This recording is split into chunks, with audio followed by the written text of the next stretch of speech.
ঘরেই তৈরি করুন পারফেক্ট পুডিং। ইউটিউবে ভিডিও দেখে পারফেক্ট পুডিং তৈরি করতে ঘরে পুডিং তৈরি করতে গিয়ে পুডিং নরম ভেঙে যাচ্ছে। আমার এই পারফেক্ট রেসিপিটা ফলো করে তৈরি করুন, খুব ইজিলি পারফেক্ট পুডিং তৈরি করতে পারবেন।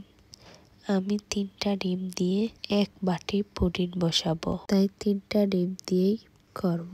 এখানে পরিমাপ মতো চিনি দিয়ে দিলাম, লাগবে 2টা ব্রেড, চিনি 3টা চামচ দিয়েছি। এখানে ইলেকট্রিক বিটার দিয়ে আমি বিট করব ব্রেডটা গলানোর জন্য।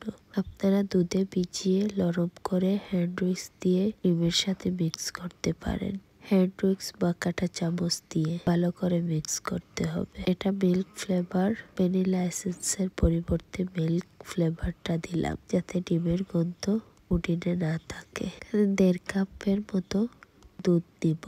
1 বাটি পুডিংয়ের জন্য 3টি ডিমের সাথে 1.5 কাপ পরিমাপ দুধ দিয়ে 3 টেবিল চামচ চিনি দিয়ে পুডিং করলাম। যদি আপনাদের বাটি আরো বড় হয় বা ছোট হয় তাহলে কমিয়ে বাড়িয়ে দিন।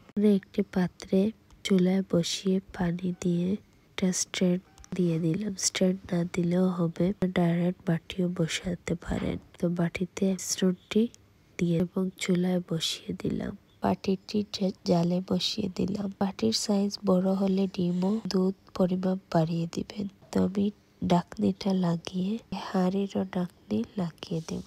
20 মিনিটের জন্য নরমাল হাই হিটে জাল হবে। 20 মিনিট পর চুলা থেকে নামিয়ে হালকা ঠান্ডা করে যেকোনো পাত্রে ঢেলে পারফেক্ট স্ট্রং পুডিং